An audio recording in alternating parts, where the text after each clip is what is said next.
ఆచి చికెన్ మసాలా. తెలంగాణలో hot topic ఇదే. ఒకవైపు దీక్షలు, మరోవైపు కౌంటర్లు. ఖమ్మం జిల్లా వెలుగుమట్ల భూదాన్ బాధితుల అంశం తెలంగాణ రాజకీయాల్లో హాట్ టాపిక్ గా మారింది.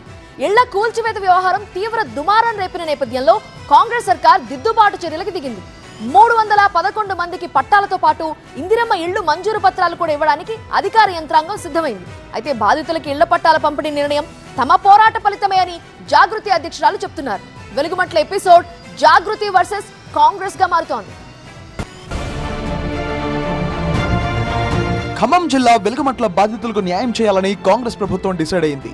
భూదాన్ భూముల్లోనే ఇళ్లు నిర్మించుకునేలా పట్టాలు ఇచ్చేందుకు రెడీ అయింది సర్కారు. బాధితులకు ఇళ్ల స్థలాలు, ఇళ్లు కేటాయిస్తామని హామీ ఇచ్చింది ప్రభుత్వం. అందుకు తగ్గట్లే శరవేగంగా అర్హులను గుర్తించింది.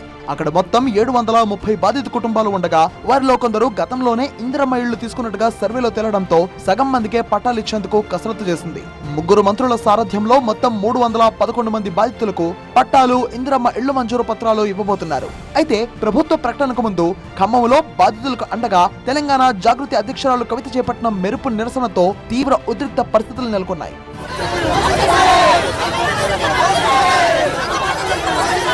కవిత, సామాజిక ఉద్యమకారుడు విశారదన్ మహారాజ్ వెలుగుమట్ల బాధితుల పరామర్శల ఎపిసోడ్ కాకపుట్టించింది. ఖమ్మం అంబేద్కర్ విగ్రహం దగ్గర బైఠాయించడం, ప్రధాన రహదారిపై ఆందోళనకు దిగడం రచ్చకు దారితీసింది. పోలీసులు, ఆందోళనకారుల మధ్య తోపులాట జరిగింది. అలర్ట్ అయిన పోలీసులు కవితతో పాటు మరికొందరిని అరెస్ట్ చేసి ఖమ్మం పోలీస్ స్టేషన్ కు తరలించారు. శాంతి భద్రతల విఘాతం కలిగించారంటూ ఆమెతో పాటు 43 మందిపై ఖమ్మం పిఎస్ లో కేసులు కూడా నమోదు చేశారు. అయితే విడుదల తర్వాత కవిత మళ్లీ ఖమ్మం అంబేద్కర్ భవన్ చేరుకుని నిరాహార దీక్ష చేపట్టగా భగ్నం చేసి హైదరాబాద్ నివాసానికి తరలించారు. దీంతో హైదరాబాద్ జాగృతి కార్యాలయంలో కవిత దీక్షను కంటిన్యూ చేస్తున్నారు. వెలుగుమట్ల బాధితుల విషయంలో ప్రభుత్వం నుంచి ఫుల్ క్లారిటీ వచ్చే వరకు నిరాహార దీక్ష కొనసాగుతుందన్నారు కవిత.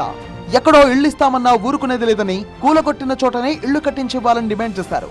మంత్రులను ఒకటే డిమాండ్ చేస్తా ఉన్న 3 మినిస్టర్స్ ఉన్నారు ఆ జిల్లాలో.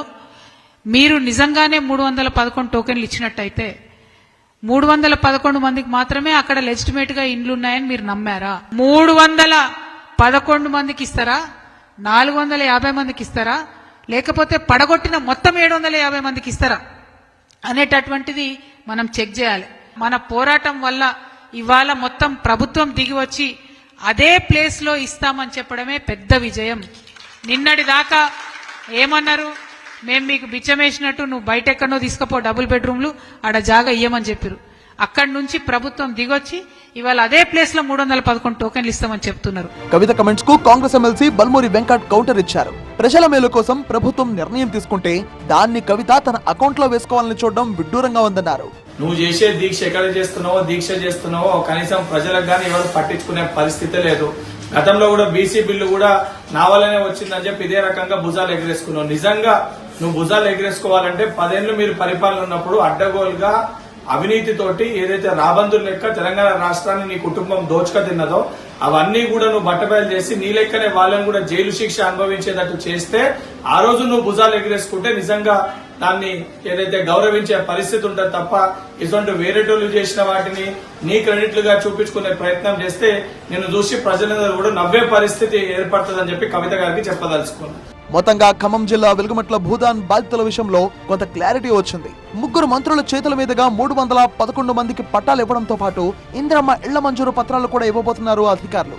అయితే మొత్తం 700 మందికి పైగా ఉన్నామని బాధితులు చెప్తుండగా మిగతా వారి విషయంలో ప్రభుత్వం ఎలా ముందుకు వెళ్తుంది అనేది ఉత్కంఠ రేపుతోంది. అటు వెలుగుమట్ల బాధితుల విషయంలో కవిత, కాంగ్రెస్ నేతల మధ్య వార్ నడుస్తుండడం హీట్ పెంచుతోంది.